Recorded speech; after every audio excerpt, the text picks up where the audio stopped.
Hi, everyone. My name is Lacey Zander, and like Governor Burgum said, I'm a unit manager at the State Penitentiary here in Bismarck. So the Chainz to Change podcast began as an idea from one of the hosts, Antonio Stridiron, or Dread as he likes to be called, and you'll see why. In 2017, when we were really starting to focus on change within the facility walls. And that dream came to fruition in 2023 with the help of Prairie Public Broadcasting, the North Dakota Council on the Arts, and the F5 project. So when you think of prison, by design, prisons are intended to keep people in. And the flip side of that coin is that prisons also keep people out. So the vision of the North Dakota Department of Corrections and Rehabilitation is healthy and productive neighbors, a safe North Dakota. And we know that 97% of people living in prison are going to get out and return to the community. So it would make sense then for the community to accept the returning citizens and to help end the stigma of felon or addict, that we needed to find a way to safely bring the public inside. And what better way to do that than with technology? If COVID has taught us anything, it is how to use technology. So what better way than to hear stories and journeys of people's lives than from the people themselves? So it's not just other residents that the podcast interviews. About over half is probably staff and other community stakeholders. And from the very beginning, the number one person on their list, they have a whiteboard in the podcast room, has always been Kathryn Burgum, which makes total sense because her vision and mission of ending the shame and stigma of addiction in North Dakota falls right in line with what the podcast's goal is to show that people can change and that people still have value. So we had the opportunity this fall to interview Kathryn Burgum, and what a pleasure it was, because think about this, the impact of the First Lady of North Dakota is inside a maximum security prison, inside of a repurposed cell with two felons, being open and honest about addiction and her life.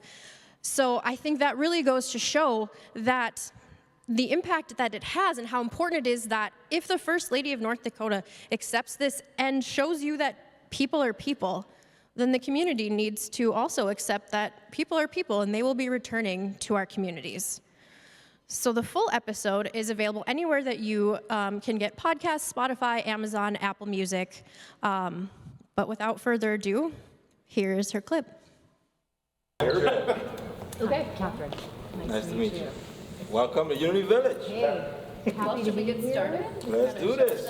Okay. Ready? Yeah. No, Dave, I'm good. I'm gonna start with a little rap song. Is that okay? No. I was like, oh my God, it's amazing. I should have been working on that. Dang, why didn't I? You guys could probably do a better job at it than I could. We got the rap song for you. Person understand for freedom, it take hard work for change and that I am. Who is it? One of my mentees. Star person, candy, licorice. This pretty shit, it sounds sweet, but man, it's full of bitterness. Sounded like Forgot where the button's at. Here we go. Hey everybody, it's your boy Dread, hanging out in the booth with my road dog Z-Man. Yep. Z, what in the world do we have going on today, man?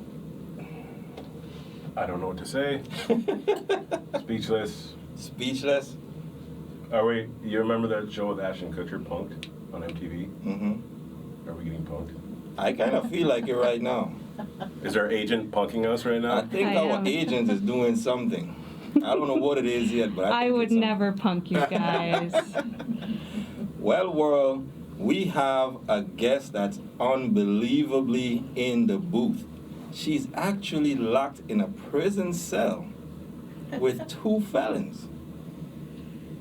I know, world, you might be thinking like, wait, why would a guest be, not right to be locked in a cell with two felons? Well, guest, would you like to introduce yourself to the world so they can see why this is such a big thing? Sure. I am First Lady Kathryn Burgum, and so grateful to be with you today, and grateful for the incredible work you are both doing. Aww. We're happy to have you. Thanks for coming. And well, when she says she's the first lady, she's the first lady of North Dakota. Can you believe it? Yep. No, I can't believe it sometimes. And she is locked in a cell with 2 felons. You said that. Did I? That's what the nervous sigh was for. Oh, okay. Well, speaking about nervous, my first question to you is, are you nervous? Not really. I was going to actually tell you that if it, gains me any, I don't know, credentials, I have a misdemeanor, so. All right, we're good to go. Oh, so we just are gangsters today. We're good. So you sure you're not scared to be locked in here with us? I am not. I feel like you guys, we have a lot in common, and we're trying to help people and do good, and it's a good thing, and I'm just so happy to be here with you guys. Well, spoiler alert, you should be. You're in the hot seat. Oh. I have a lot of questions for you guys. But... Whoa, I guess it looks like the script is getting flipped today. So how about you start off with your questions? Well, a lot of my questions are around how you feel about what's happening here, and if you see some people that are coming back, and how we could fix that. So and related to addiction, like what's happening. I mean, I've read what's happening, but if you feel like it's working, mental health, behavioral health, the services, are people, getting better, or anyway. So questions around that, and I don't know. I've got a list of things over there, but yeah. So and also just want to learn more about you guys and how this. I kind of know how it got started, I guess, but not all the details. So I'd love to learn a little bit more about that. Well, I think your questions will kind of fit in with some of our conversation. So maybe let's start out with, how in the world did you become First Lady of North Dakota? That's a good question. I do call myself the accidental First Lady because it was never on my radar. I love that. Yeah, literally, it was never on my radar because we had this life that, we were living, which was fantastic, and my husband came home one day and said, I'm thinking about running for governor, and I just said, oh my God, I'm like, we have a great life. Why would we do that? But we were doing a lot of philanthropy and giving money, and when we looked at, especially him, when he looked at what the state spends on things like education, criminal justice, all those things, that we thought we could maybe make a bigger impact at that level as governor. And so it took a little bit of convincing for me, because I'm a little bit more of an introvert, and that's a pretty public facing thing, and a lot of my drinking was around trying to live in that world of extroverts and live in a world of expectations and blah blah blah. So but we did have one agreement, because a lot of campaigning and all that is related to, there's happy hour, there's this, there's that, and I just said, hey, if I want to leave an event, I'm out, I'm just, and he was like, absolutely, fully support that, and that's really helped. That was really helpful to me.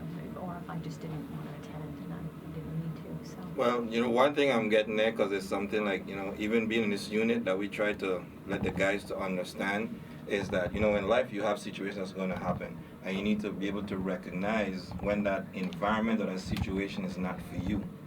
And I'm like, feeling good to know that you at least know that self-awareness, to know like, hey, this is not the right environment for me, and I'm out of here. Yeah. You know what I mean? So that's a good thing.